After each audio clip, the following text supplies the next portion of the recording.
So it's no surprise that the president is pressuring schools across the nation to open in September. Now, if you want to know what a real special education teacher thinks about this, this video is for you.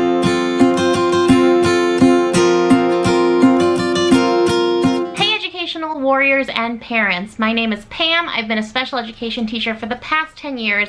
Not only am I a special education teacher, but I am married to someone in the special education field. My husband is a paraprofessional and he has been for about 9 years now.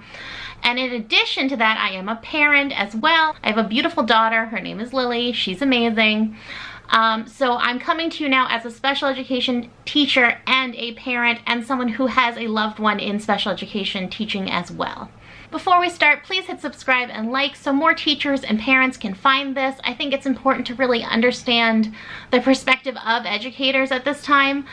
I think it's very important to know what special education teachers are thinking at this moment in time, especially when it comes to reopening the schools. Let me know what you are thinking about when you think about September and schools down below in the comments. Today I'm talking about what is going to happen when schools reopen in September. The most likely scenario, let's be honest, I'm not a fortune teller, and personally what is going to be happening for me and my family.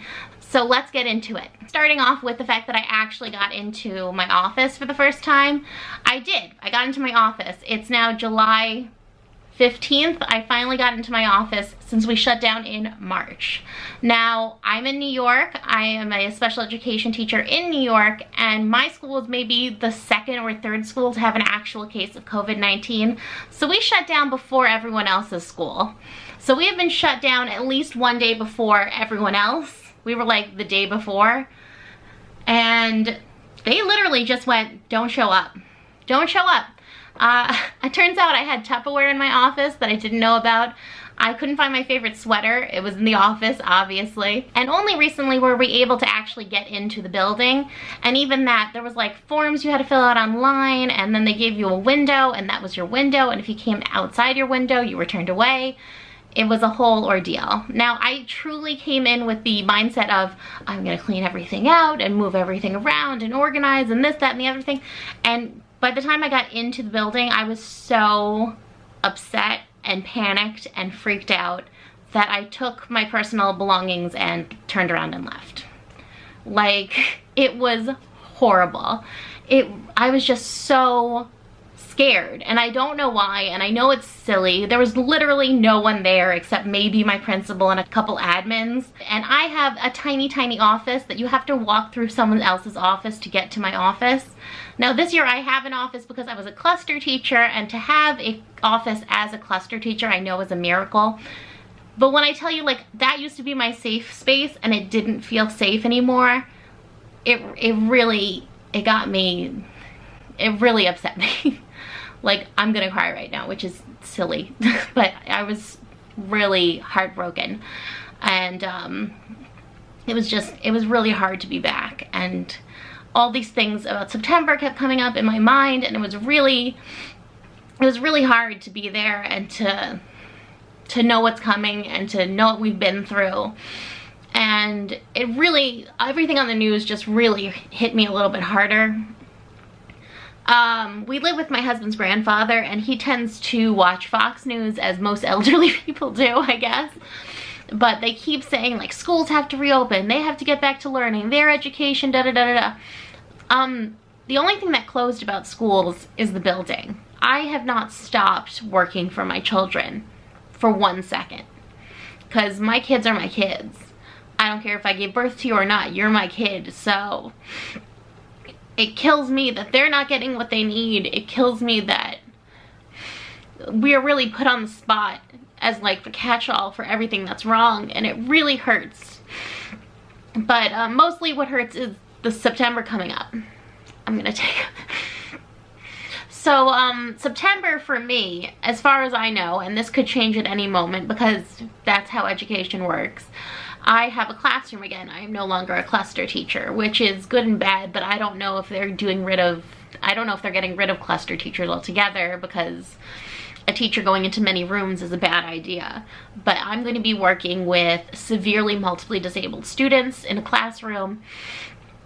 And these are the kind of students that can't wear a mask. They cannot. And it's not because dumb stuff like the CO2, blah, blah, blah, or it doesn't work.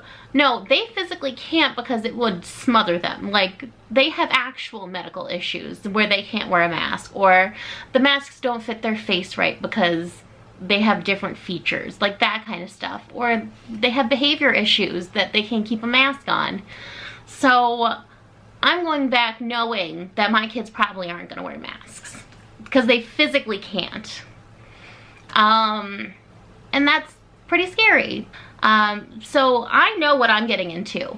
I also want to put out there what is definitely going to happen in September. So September coming up, if you can retire, you're probably going to retire. I know a lot of people who are right at the age of retirement, and I know all of them are retiring. No one's going to go back to this situation if they don't have to. And people who are at retirement age are more likely to contract and have complications from COVID. So no, they're not running into a school building because every teacher knows that's where the germs are. So if you are retiring, you're retiring. You're not going to try and chance it for that last year. You're not. It's silly to play with your health that way. I'm sure there's always one person who counteracts the rule, right? But we are going to have a giant gap in teachers. Not only are the people who can retire retiring, I cannot imagine becoming a new teacher right now. The complete fact is that when you become a teacher, you will be sick for that first year. It's just common knowledge. I think I had a cold for the entire first year I was teaching. Everyone knows that. You get sick. Any germ you can get, you will get. The flu, strep throat, a cough, a cold. You're getting sick that first year. Can you imagine thinking that you're gonna get the pandemic because you wanna go work and help children? No, you're gonna get COVID-19. Also, so honestly, I don't know how much you love teaching, but I cannot imagine people becoming teachers right now or people staying teachers when they can retire. Okay, now let's talk substitutes. Can we first notice that all substitutes tend to be retirees? People who retire come back as substitutes because it's a quick way to make cash. So I don't see a retiree picking up a job from a teacher who just had to step out because of COVID-19. And honestly, at this point, how do you know they didn't get COVID? How do you know it's just a cough? How do you know it's just strep? How do you know it's just the flu when there's a pandemic going on? Could you imagine being the substitute teacher who covers for a teacher who just got sick? That's terrifying. That's terrifying. Okay, and also, people who have teachers, if you're in a family where you can take off or take a childcare leave and have a one-income family at this point, I honestly think a lot of people are. I think if you can swing it, a lot of teachers are going to take some time off. They're going to take a sabbatical. They're going to take their childcare leave. They're not coming back.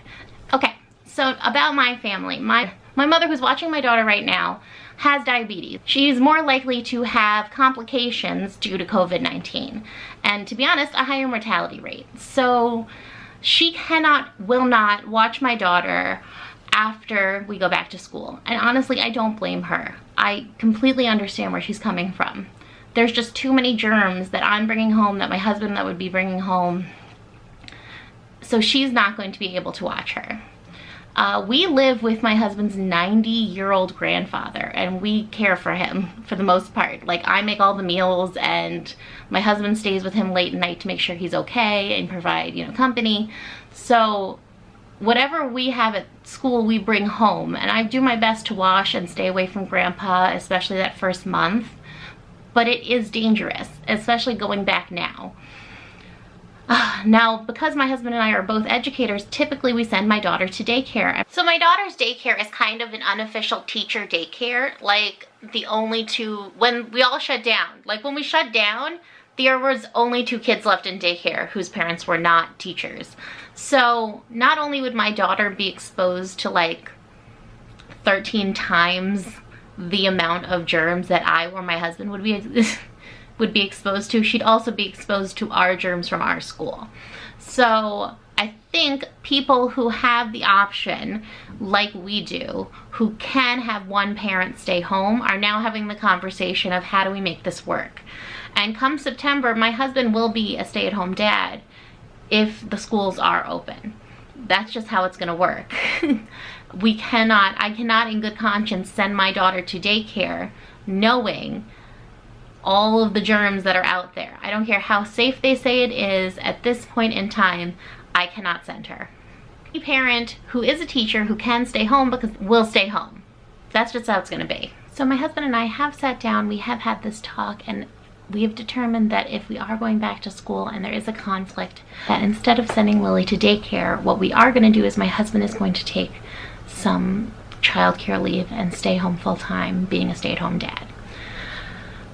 Which means I will be the sole provider for the family, which is stressful into itself, but I feel like it's adding on to all the stress that I already have. Yay!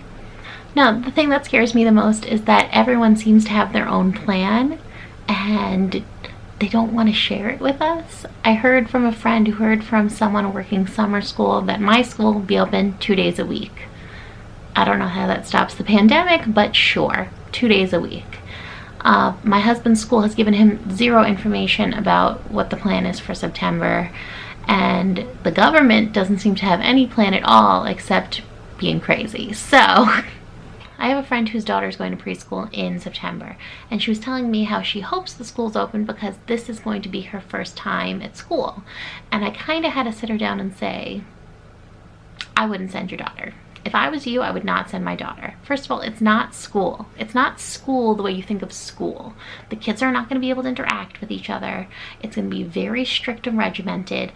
And I only have seen one photo from one country that kind of makes me think about what it's going to be, and I'll put it up right now. But that's crazy. I'm sorry. This photo of this school is insane. These kids are wearing these social distancing hats. They have to wear protective gear. They're wearing a mask. That's not school the way you and I think of school. They're not going to have fun. They're going to get an education, and we're going to shove as much information into them as possible. Maybe they'll have fun on the side. I hope they do, but like, that is not the primary goal. The primary goal is to educate and keep them safe. The thing is, we're all being put in a terrible position. That's what it is. I don't think it's fair to say that parents have to send their kids to school or they lose their jobs. I think we all need to be a little bit more flexible, especially because we can be flexible right now. We have the internet. We have these options they don't have in 1918 with the Spanish flu. We have options. I just don't understand why more people aren't being more flexible. And also, everyone knows their kids are home. Why are we being crazy about it? That being said, I try and focus on the silver lining since I do live in New York and we are teaching in New York, that we were the first epicenter, and so it is very, very different than California right now. But I do look to California and say, you know, they were doing the right thing too, and all of a sudden they're having the surge again. That being said, New York had their first no new corona case for 24 hours. So I am hopeful that we are on an upswing and that everything is going to work out. I do try and be positive. I try to look on the brighter side of things, but I am cautious. You know what I mean? This is my opinion as a teacher for the last 10 years. I want to know what you guys are thinking about. How many of you are going back to work? How many of you are going back to school? How many of you are sending your kids back to school? I want to know if there are any parents who are homeschooling. Are you afraid to send their kids back to school? If you like this video, please give me a big thumbs up and subscribe for future content about special education and being a parent. Thank you again for watching, and I'll see you guys next time. Bye!